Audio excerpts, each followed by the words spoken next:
Maintenant, nous allons calculer. Pour calculer, c'est simple. Vous avez vu ici une calculatrice. Je clique là-bas. Ou bien je dis analyse, calculer. Il commence à calculer. Il réfléchit. Il calcule.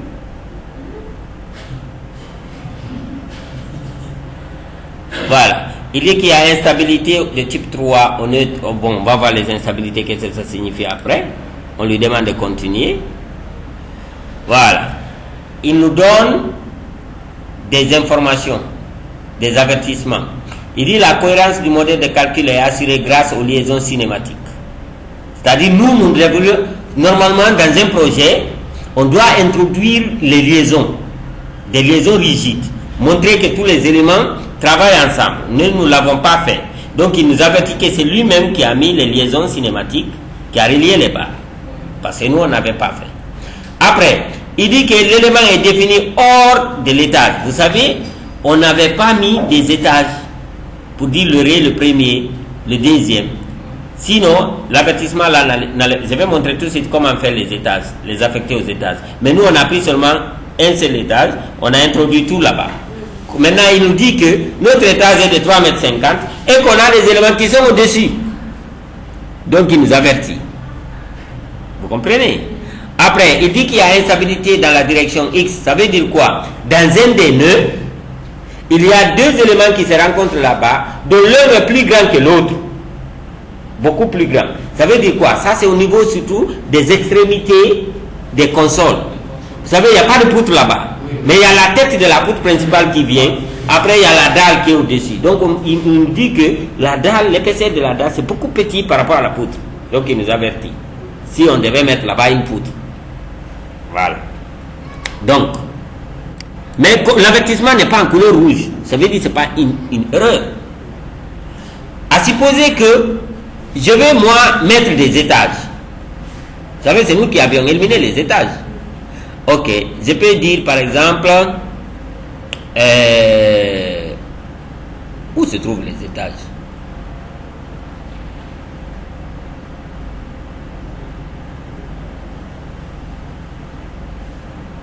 C'est pas ici.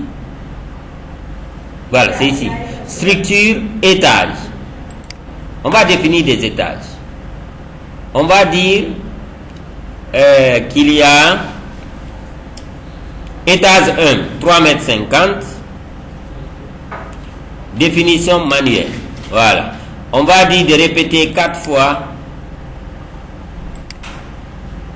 3,50 m. Ajouter. Non. Ça, on va le supprimer. Voilà. On va dire appliquer.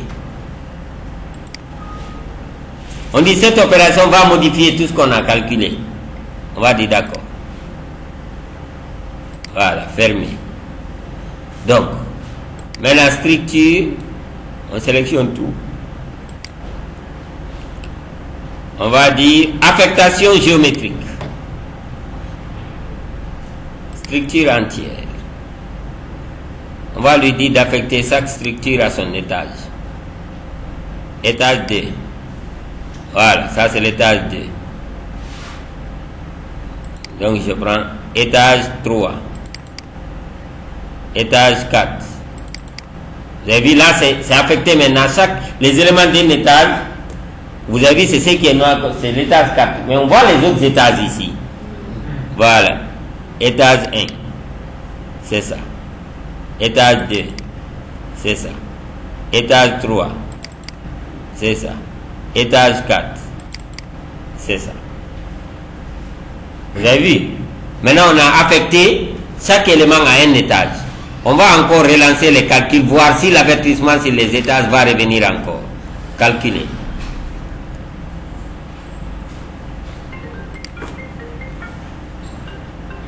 Vous avez vu? L'avertissement sur les étages a déjà disparu.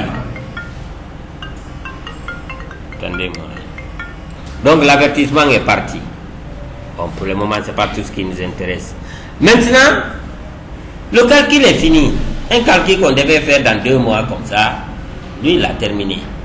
Maintenant, il faut interpréter les résultats. Il faut obtenir les schémas de Ferrière, c'est ce qui nous intéresse. On est d'accord?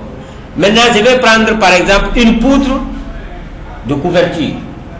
Je prends la deuxième poutre ici. Je sélectionne la poutre. Ou bien, attendez.